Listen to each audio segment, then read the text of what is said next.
चलो आज की क्लास में हम लोग बात कर रहे हैं मोशन अंडर ग्रेविटी। हम लोग पढ़ चुके हैं, ठीक है। और अब नेक्स्ट हम जो बात कर रहे हैं वो है मोशन इन 2D, उसके बारे में हम लोग बात कर रहे हैं। तो हम लोगों ने क्या क्या बातें कर चुके हैं, जरा एक बार फिर से बता देता हूं। तो मैंने बोला कि हम लोग मोशन के बारे में बातें कर चुके हैं, ठीक है। हमने बोला कि मोशन जो है, ठीक है, उसको हमने 3 कैटेगरी में डिवाइड किया था। एक था हमारा 1D मोशन, एक था हमारा 2D मोशन और एक था हमारा 3D मोशन। अब क्या है हमारा 1D मोशन? तो 1D मोशन बहुत ही सिंपल सी कहानी है। 1D मोशन क्या है कि अगर आपका पार्टिकल एक स्ट्रेट लाइन में चल रहा है, अब straight line along x axis हो सकती है, straight line along y axis, straight line किसी भी प्लेन में, ठीक है।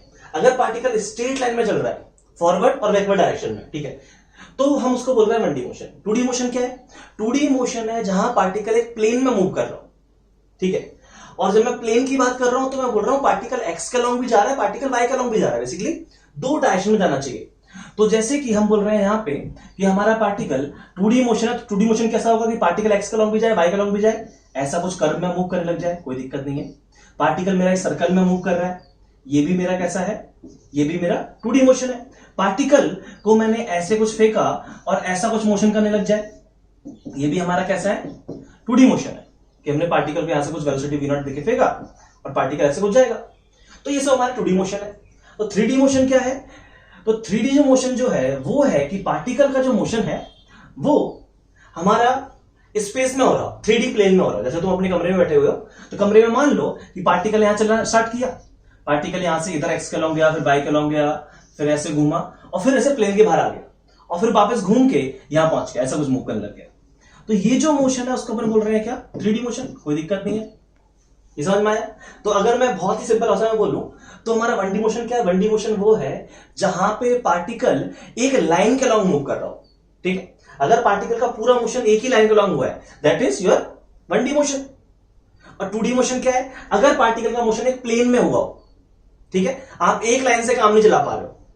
ये पार्टिकल जो मोशन है, यहां पे ऐसा नहीं कि आप बोल सकते हो कि पार्टिकल एक पॉइंट से दूसरे पॉइंट पे गया, नहीं, यहां पार्टिकल एक्स के अलोंग भी गया, वाई के अलोंग भी गया, तो आपको बोलना पड़ेगा कि ये जो मोशन हुआ है वो प्लेन में हुआ है।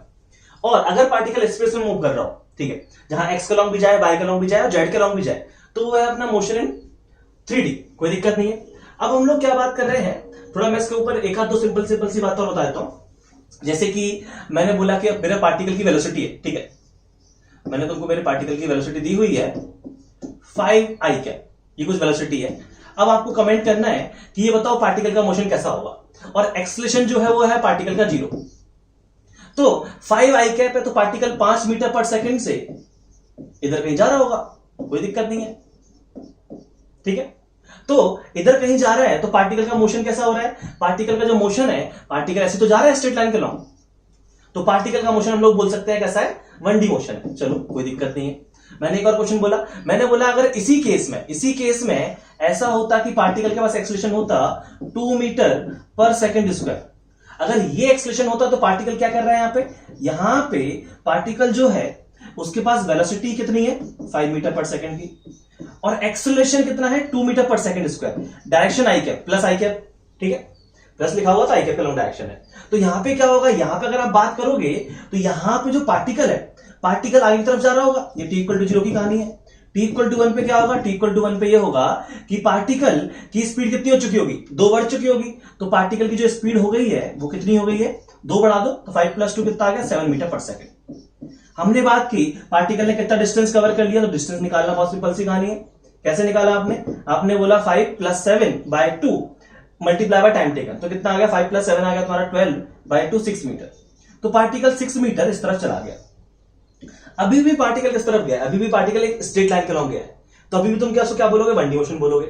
लेट्स सपोज मैं बोल देता इसी केस में कि पार्टिकल के पास जो एक्सेलरेशन है वो हो जाता -2 मीटर पर सेकंड स्क्वायर, मतलब ये है -i कैप के लॉन्ग। तो इस केस में क्या है, इस केस में ये है कि हमारा ये जो पार्टिकल है इनिशियल वेलोसिटी है 5 मीटर पर सेकंड और पीछे की तरफ एक्सेलरेशन है कितने का, 2 मीटर पर सेकंड स्क्वायर का। अब बोला गया है कि ये बताओ पार्टिकल का मोशन कैसा है, 1D 2D 3D। तो ये एक भी बहुत सिंपल सी कहानी है, देख के समझ में आ रही होगी, ठीक है।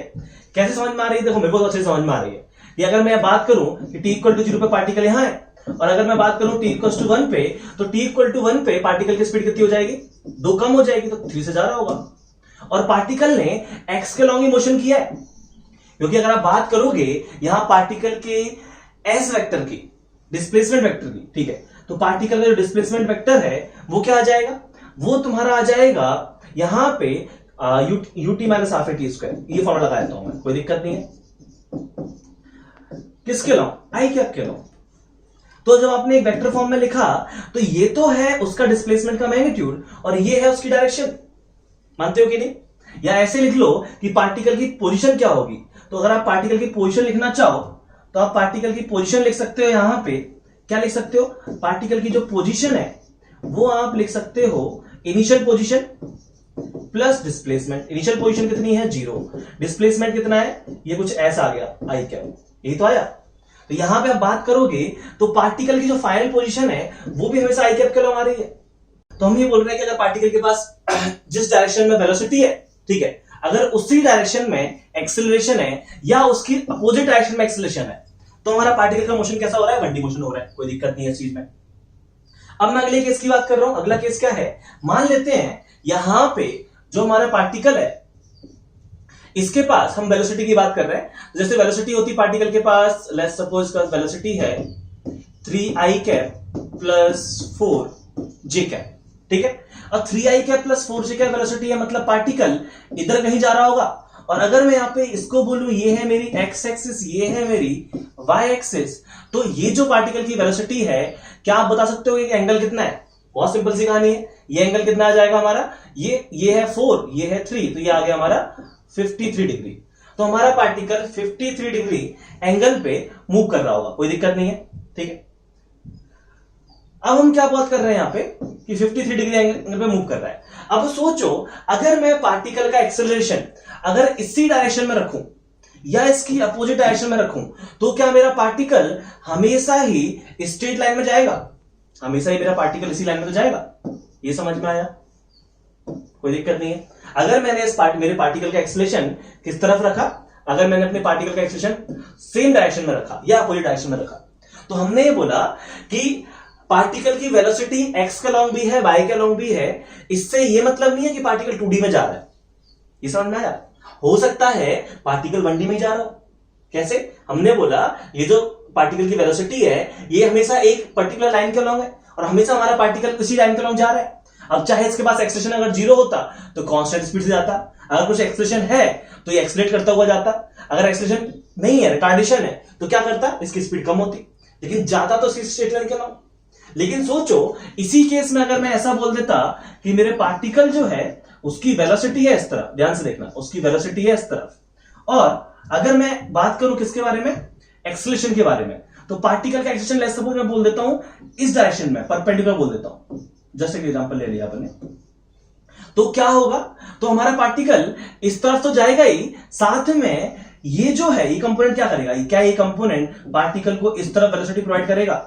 बिल्कुल प्रोवाइड करेगा।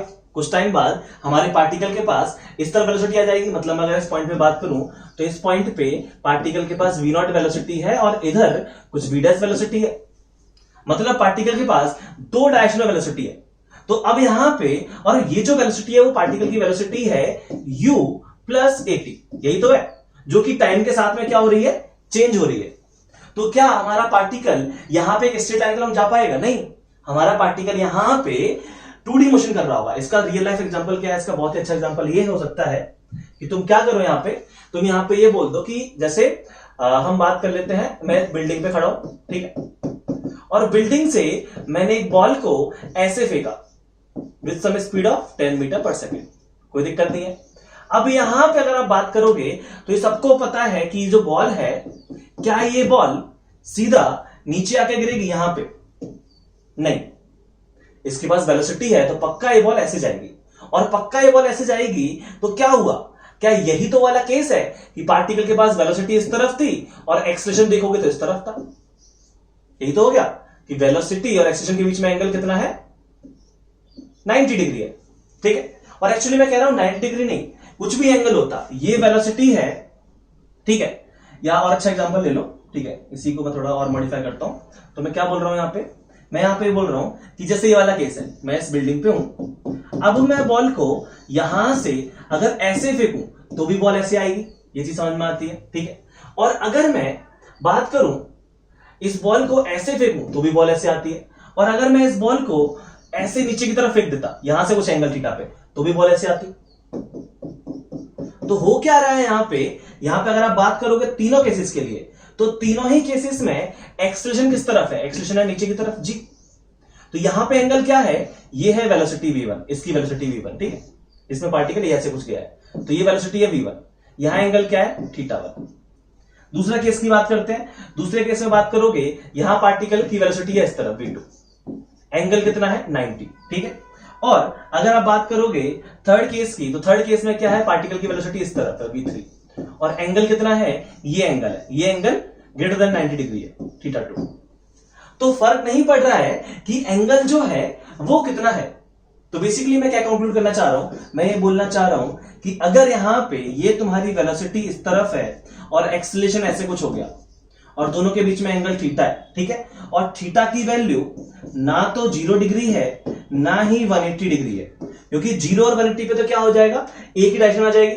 अगर 0 और 180 के अलावा कुछ भी एंगल हुआ तो हमारा पार्टिकल कैसा मोशन करेगा, 2D मोशन करेगा। ये चीज समझ में आती होगी, ठीक है। इन एग्जांपल्स के थ्रू मैंने समझाया इसको। तो हम यही बात कर रहे हैं कि ये है हमारे 2D मोशन, ठीक है। अब हम लोग बात करने वाले हैं सिमुलेशन के थ्रू। हम जो स्टडी कर रहे हैं, हम स्टडी कर रहे हैं किस चीज के बारे में, 2D मोशन में एक बहुत ही special case, that is motion under gravity. तो अब हम बात करेंगे मोशन अंडर ग्रेविटी इन 2D। तो 2D में मोशन अंडर ग्रेविटी है, हम उसके बारे में बात कर रहे हैं, ठीक है। तो मैं कुछ सिमुलेशन है उनके थ्रू बात करना चाहूंगा। ये जो सिमुलेशन है इसके बारे में यहाँ पे हम लोग बात कर रहे हैं कि 2D मोशन की हम लोग बात कर रहे हैं यहाँ पे, ठीक है। तो हम यहाँ पे जो हमारा पार्टिकल है उसको हम डिफरेंट एंगल्स पे डिफरेंट वेलोसिटी देके फेंक रहे हैं, ठीक है। तो यहां पे मैं पार्टिकल को क्रिएट कर रहा हूं, ठीक है। तो देखो अगर मैंने उसको ये वेलोसिटी दी 10 मीटर पर सेकेंड और एंगल ऑफ रोटेशन कितना है हमारा 16 डिग्री है, तो हमारे पार्टिकल का मोशन कैसा हुआ। और हमको जो बात करनी है, हमको सिर्फ और सिर्फ बात करनी है किसके बारे में, हमको बात करनी है पार्टिकल का मोशन सिर्फ स्टार्टिंग में, कोलिजन से पहले क्या हुआ, हमको उससे मतलब है। कोलिजन के बाद क्या हो रहा है उससे कोई मतलब नहीं है, ठीक है। चलो अब मैं क्या करता हूं, यहां पे एंगल थोड़ा चेंज कर देते हैं, ठीक है। पार्टिकल की स्पीड अपन सेम रख रहे हैं, पार्टिकल की स्पीड सेम रख रहे हैं, बस एंगल चेंज करते जा रहे हैं, ठीक है। तो अब पार्टिकल का मोशन कैसा हुआ, ऐसा कुछ हुआ। देन थोड़ा और एंगल चेंज करते हैं, फिर पार्टिकल का मोशन देखते हैं।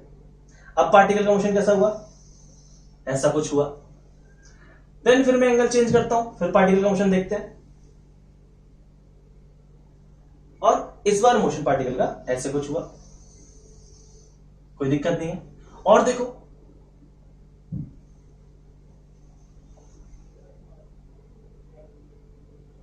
और अब क्या हुआ, अब यहां जाके ध्यान से देखना, ये वाला जो फिगर बन रहा है, ठीक है, इस वाले में क्या हुआ, यहां से पार्टिकल ऐसे कुछ गया है, इसको हटा देते हैं।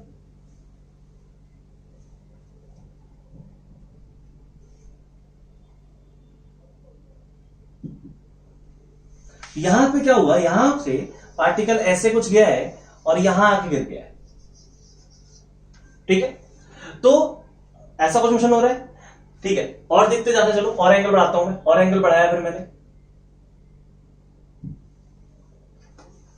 और अब मैंने एंगल बढ़ाया तो फिर से देखोगे क्या हुआ यहां पे। अब मैं थोड़ा इसको इधर कर देता हूं और फिर से देखते हैं यहां क्या हुआ। यहां पार्टिकल हमारा ऐसे गया और ऐसे जाके लैंड हुआ, ठीक है।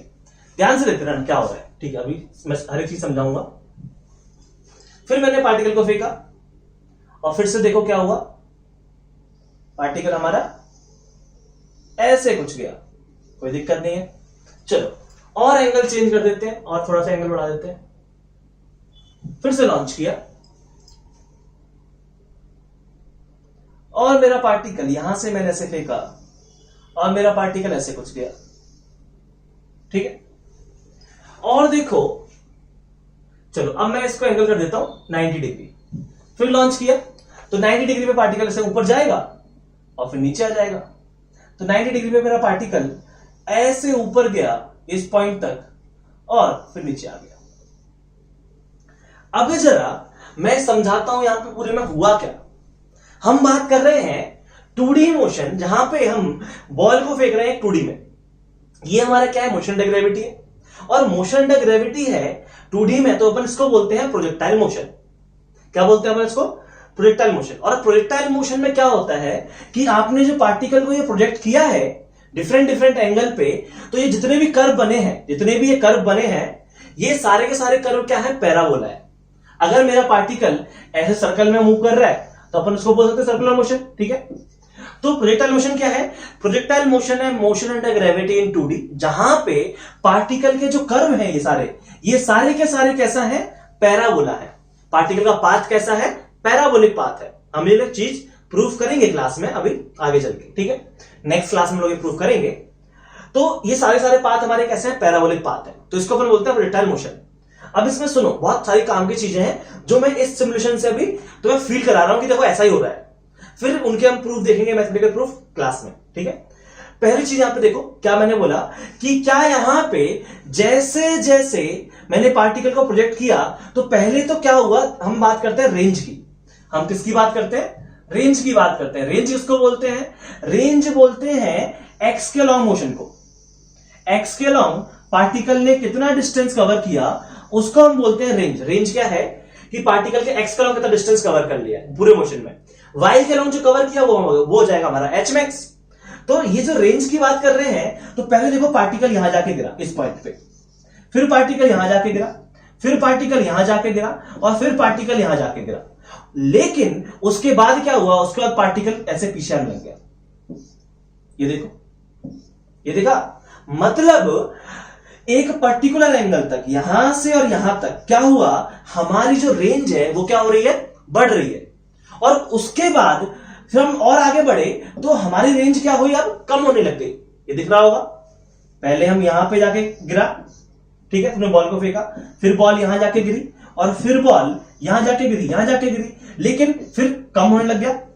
बेसिकली जो मैंने तुमको ब्लू से ड्रॉ किया है, ये ब्लू लाइन बता रही है कि आपकी रेंज बढ़ रही है, और जो मैंने पिंक कलर से ड्रॉ किया है वो है कि रेंज कम होने लग गई, तो मैंने उसको अलग कलर का नाम दे दिया, पिंक कलर से ड्रॉ कर दिया, ठीक है। तो क्या हो रहा है? रेंज का अगर मैं पैटर्न देखूं तो रेंज ऐसा हो रहा है कि रेंज पहले तो मेरी क्या हो रही है? बढ़ रही है, ठीक है, और पहले मेरी बढ़ी और फिर मेरी कम हो रही है। तो किसी एक पर्टिकुलर एंगल थीटा पे मैक्सिमम आएगी, किसी एक पर्टिकुलर एंगल थीटा बीच में जो होगा वो मैक्सिमम देगा। ये तो होगा कि पहले वैल्यू बढ़ी और फिर वैल्यू कम हुई, तो यहां कहीं मैक्सिमम आएगा। और क्या है वो एंगल थीटा अपन बात करेंगे अभी, ठीक है। उसके लिए मेरे पास एक और सिमुलेशन है। और देखो यहां पे अगर मैं बात करूं किसके बारे में? H max. देखो यहां पे अगर मैक्सिमम हाइट के बारे में बात करूं तो यहां पे मैक्सिमम हाइट देखोगे तो मैक्सिमम हाइट आप अच्छे से ऑब्जर्व करना, ठीक है। अलग कलर का पेन यूज कर लेते हैं, इसको ले लेते हैं हम, क्या कौन सा कलर ले लूं? ब्लू तो है ही अपने पास, येलो ले लेते हैं, ठीक है। ये देखो एच मैक्स, पहले एच मैक्स ये है, फिर एच मैक्स ये है, फिर एच मैक्स ये है, फिर एच मैक्स इस केस में ये है, और फिर मेरा एच मैक्स ये आ गया, और फिर मेरा एच मैक्स। एच मैक्स किसको बोल रहे हैं? वाई के लॉन्ग कितनी हाइट है, तो ऐसे देख लो, वाई के लॉन्ग अभी ये हाइट आई, इस वाले केस में हाइट ये आई, इस वाले केस में हाइट ये आई, इस वाले केस में हाइट ये आई, इस वाले केस में हाइट यहां पे तक आई, इस वाले केस में हाइट ये आई, ये दिख रही होगी, ठीक है। यहां पे हाइट ये आ गई, लेकिन मैक्सिमम हाइट कब आ रही है? मैक्सिमम हाइट तो इस केस में आई ना बेटा। मैक्सिमम हाइट तो तब आई जब मेरा पार्टिकल 90 डिग्री पे फेंका मैंने। यहां पे जितने भी मैंने ग्राफ बनाए हैं, अगर आप सारे ग्राफ देखोगे तो हमारा मैक्सिमम हाइट, कितनी हाइट तक पार्टिकल जा रहा है वाई एक्सिस के लॉन्ग, वो बढ़ रहा है टाइम के साथ में, ठीक है। अलग अलग एंगल पे वो बढ़ रहा है। मैक्सिमम कब आया? 90 डिग्री पे। लेकिन रेंज में ऐसा नहीं हुआ। रेंज में क्या हुआ? रेंज पहले बढ़ी फिर कम हुई। ये समझ में आया? तो ऐसा कुछ होता है, ठीक है। अब जरा समझते हैं एक और सिमुलेशन के थ्रू कि किस एंगल थीटा पे रेंज मैक्सिमम आती है और किस एंगल थीटा पे हमारा एच मैक्स मैक्सिमम आ रहा है। कोई दिक्कत नहीं है, फिर हम इसके डिटेल में स्टडीज के बारे में करने वाले हैं, कोई इश्यू नहीं। अब यहां पे जो नेक्स्ट सिमुलेशन है वो देखो, तो नेक्स्ट सिमुलेशन में देखो ये जो सिमुलेशन है इसमें हम क्या कर रहे हैं? इसमें हम ये जो हमारा बॉल है, ठीक है, इस बॉल को हमने सेम स्पीड से डिफरेंट एंगल पे फेंका है। तो ये मान लो कि मेरे पास यहां पे अलग अलग कलर की बॉल है, ठीक है, 10-15 बॉल मान लेते हैं, मेरे हाथ में 10 बॉल है। 10 बॉल को मैंने क्या किया है? मैंने उसको अलग अलग, यहां पे देखो कितनी बॉल्स है, बॉल यहां पे काउंट, यहां पे आप काउंट कर सकते हो आप चाहो तो मान लेते हैं मेरे पास 10 बॉल है। 10 बॉल को मैंने सेम स्पीड से अलग अलग एंगल में फेंका है। तो देखो कैसा मोशन होगा। जो थोड़ी देर में पहले ग्राफ बनाया वही ग्राफ बनेगा, आप चाहो तो देख लो, हम क्या करते हैं, ये पार्टिकल की वेलोसिटी दी हुई है, वेलोसिटी मैंने ले ली 10, प्ले करते हैं। देखो क्या सेम टाइप के ग्राफ बने? शायद नहीं समझ में आया, रुको अभी समझाते हैं। 20 स्पीड ले लो, फिर देखो क्या सेम टाइप के ग्राफ बने जैसे ग्राफ मैंने बनाए थे थोड़ी देर पहले। जो मैंने ग्राफ बनाए थे लास्ट सिमुलेशन में वही तो बन रहा है मेरा, वही तो पाथ है, दिख रहा है यहां पे पाथ। और जरा ऑब्जर्व करो, ये ग्राफ दिया है मेरे को किसका, ये ग्राफ दिया है मेरे को मैक्सिमम हाइट वर्सेस एंगल। ये ग्राफ किसका दिया है, मैक्सिमम हाइट वर्सेस एंगल का, ठीक है। तो मैक्सिमम हाइट किस पे आती है, 90 डिग्री पे। क्या 90 डिग्री पे आई, बिल्कुल आई। देखो मैक्सिमम हाइट बढ़ती जा रही है, कब आई, 90 डिग्री पे मैक्सिमम आई। ये समझ में आ गया होगा, ठीक है। मैं चलो स्पीड चेंज कर देता हूं, मैंने स्पीड चेंज कर दी, स्पीड 30 ले ली, तो क्या अभी भी मैक्सिमम हाइट 90 डिग्री पे आनी चाहिए, आनी चाहिए। और क्या फिर से सबका प्रोजेक्शन सेम होनी चाहिए, सेम टाइप का प्रोजेक्शन है। देखो सबके प्रोजेक्शन सेम टाइप के हैं और मैक्सिमम हाइट 45 मीटर कब आई, वो आई 90 डिग्री एंगल पे। ये आपको समझ में आ गया होगा। अब एक और चीज देखो, ठीक है, हम देख रहे हैं ये जो रेंज जो है, जो मैं रेंज बोल रहा था, रेंज क्या है हमारा, हॉरिजॉन्टल डिस्टेंस, उसका वेरिएशन देखते हैं कि वो कब मैक्सिमम आएगा। तो हॉरिजॉन्टल डिस्टेंस देखते हैं हम लोग 20 के लिए। देखो ये मैंने डिफरेंट बॉल्स को फेंका है सेम स्पीड से 20 मीटर पर सेकंड और अलग अलग एंगल में फेंका है। ध्यान से देखना, यहाँ पे सेम फिगर बना और यहाँ पे ये तो मैंने ग्राफ बना के दिया हुआ है हॉरिजॉन्टल डिस्टेंस वर्सेस एंगल कब आया। देखो हमारी रेंज बड़ी बड़ी बड़ी मैक्सिमम आ गई, फिर रेंज कम होने लग गई। यही तो एक्सप्लेन किया था मैंने थोड़ी देर पहले कि क्या हो रहा है। देखो यहाँ पे ये हमारी, देखो इस केस में अगर देखा जाए तो यहाँ पे हो क्या रहा है, यहां पे देखो, यहां पे आप देखोगे तो यहां पे ये बड़ी बड़ी और फिर कम होने लग गई, तो बड़ा और फिर कम हो गया। आप चाहो तो और देख सकते हो, 30 मीटर पर सेकंड से फेंक के देखते हैं क्या होगा, क्या कुछ चेंज आएगा। अगर मैं स्पीड चेंज कर दूं तो क्या मेरा एंगल चेंज होना चाहिए, नहीं। आपने फिर से डिफरेंट एंगल में फेंक के देखा और अभी भी आपका जो मैक्सिमम रेंज आई वो किस पे आई, 45 डिग्री पे आई। और इच्छा है 40 मीटर पर सेकंड से फेंक के देख लो, ठीक है। 40 मीटर पर सेकंड से फेंकोगे अभी भी मैक्सिमम रेंज क्या आएगी, 45 डिग्री पे आएगी। पहले रेंज बढ़ेगी फिर कम होगी, तो कब आया, 45 डिग्री पे आया। ये 45 डिग्री एंगल कैसे आया वो हम प्रूव कर लेंगे क्लास में, कोई बड़ी बात नहीं है, ठीक है। लेकिन अभी समझो कि ऐसा हो रहा है, वो इंपॉर्टेंट है।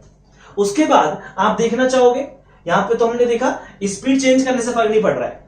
हमारा मैक्सिमम हाइट किस पे आ रही है, 90 डिग्री पे, और हमारी मैक्सिमम रेंज कब आ रही है, वो 45 डिग्री पे। टाइम ऑफ फ्लाइट की बात करते हैं तो कितने एंगल पे मेरा मैक्सिमम टाइम आना चाहिए। तो मैक्सिमम टाइम किसकी वजह से आता है, मैक्सिमम टाइम आता है due to motion in y direction. मैं वाई डायरेक्शन में जितना ज्यादा ऊपर जाऊंगा क्या मुझे उतना टाइम लगेगा नीचे आने में, बिल्कुल। तो हम वही कर रहे हैं, तो मेरे हिसाब से आंसर आना चाहिए 90 डिग्री। देखते हैं क्या सिमुलेशन भी सेम बोलता है। देखो हमने पार्टिकल को प्रोजेक्ट किया और यहां पे जो time of total time taken divide by versus angle का ग्राफ है। देखो मैक्सिमम आएगा टाइम टेकन कब, इसके लिए, इस वाली बॉल के लिए तो हमने 90 डिग्री। देखो ये सब ये गिर चुकी है, ये भी गिर चुकी है, गिर चुकी है, गिर चुकी है, गिर चुकी, गिर चुकी, ये सबसे लास्ट में जाके नीचे गिरी है। तो मैक्सिमम टाइम इसके लिए आया 90 डिग्री पे। नहीं समझ में आया, एक और बार करके देखते हैं 20 मीटर पर सेकंड के लिए। देखो ठीक है, ये देखो ये गिर गई, ये बॉल गिर चुकी है, गिर चुकी है, गिर चुकी, गिर गई, गिर गई, गिर गई, ये भी गिरना स्टार्ट हो रही है, ये गिर रही है, ठीक है। और ये सबसे लास्ट गिरी, सबसे ज्यादा टाइम किसको लगा, इसको लगा, और ये किस एंगल पे थी, 90 डिग्री। तो वही तो हमारा ये ग्राफ बोल रहा है। एक और देखो चलो लास्ट, ठीक है, 30 मीटर पर सेकंड पे देखते हैं। फिर से देखना भाई, ये गिर चुकी है, गिर चुकी है, गिर चुकी है, गिर चुकी, ठीक है। सबसे ज्यादा रेंज किसके लिए आई, सबसे ज्यादा रेंज देखो किसके लिए आई, इसके लिए आई सबसे ज्यादा रेंज, ठीक है। सबसे लेट कौन गिरा, ये वाला गिरा, और सबसे ऊपर कौन गया, ये वाला गया। तो रेंज हमारी मैक्सिमम आई 45 डिग्री पे, हमारा मैक्सिमम हाइट अचीव की 90 डिग्री पे, और सबसे ज्यादा टाइम लगा किसको, 90 डिग्री वाले को। तो आई होप ये सारी कहानी समझ में आ गई होगी, ठीक है। अभी हमने सिर्फ सिमुलेशन देखे, इसकी क्या है, इसके पीछे की मैथमेटिक्स क्या है, इसके पीछे की फिजिक्स, वो अपन बात करेंगे क्लास में अभी, है ना। चलो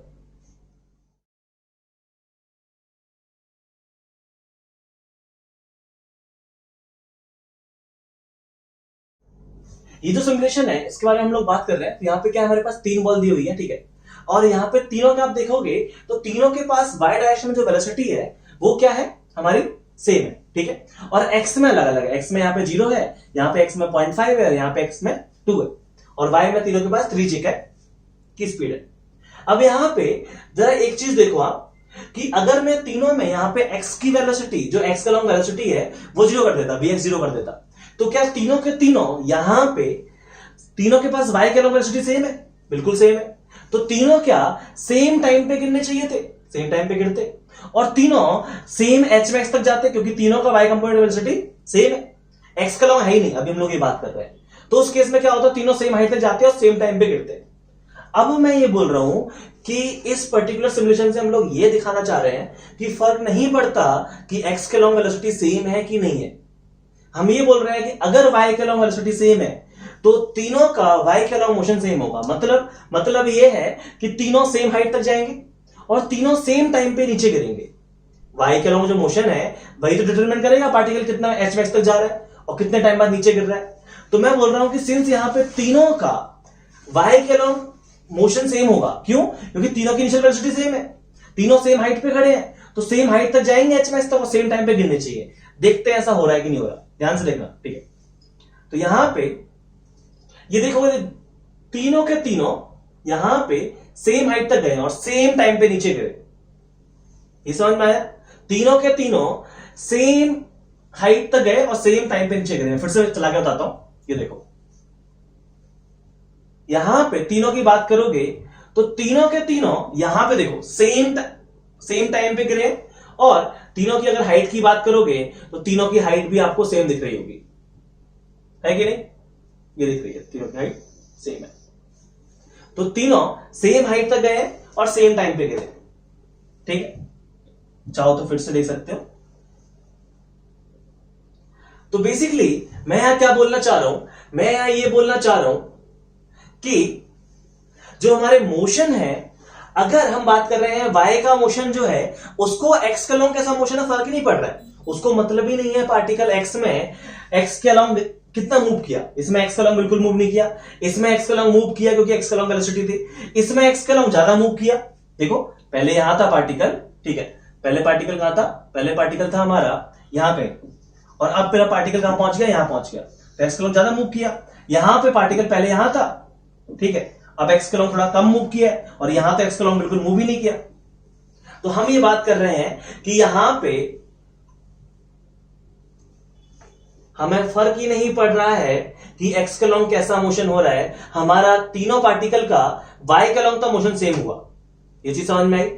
तो हम यहां पे ये बोल सकते हैं कि x और y हमारे कैसे हैं? दो म्यूचुअली परपेंडिकुलर डायरेक्शंस में मोशन है, और यही स्टेटमेंट गैलीलियो ने दिया था। गैलीलियो का स्टेटमेंट यही था कि अगर आप दो म्यूचुअली परपेंडिकुलर डायरेक्शंस में पार्टिकल का मोशन कराओगे तो वो इंडिपेंडेंट ऑफ ईच अदर है। एक्स में क्या हो रहा है उसको वाई के मोशन से कोई मतलब नहीं, वाई में क्या हो रहा है उसको एक्स के मोशन से कोई मतलब नहीं। ये समझ में आया? दोनों का एक्स का लॉन्ग मोशन और वाई का लॉन्ग मोशन इंडिपेंडेंट है, और इसी फैक्ट का हम लोग यूज करेंगे for the study of projectile motion. जब हम लोग इसकी स्टडी करने वाले हैं आज, तो उसी में हम लोग इसी फैक्ट का यूज करेंगे कि एक्स के लॉन्ग और वाई के लॉन्ग मोशन इंडिपेंडेंट होते हैं। तो हम 2D मोशन को एनालाइज नहीं कर सकते हैं, लेकिन हम एक्स के लॉन्ग और वाई के लॉन्ग तो हमारा 1D मोशन है, उसको हम एनालाइज कर सकते हैं। तो हम इसी फैक्ट को आगे यूज करने वाले हैं, कोई दिक्कत नहीं है।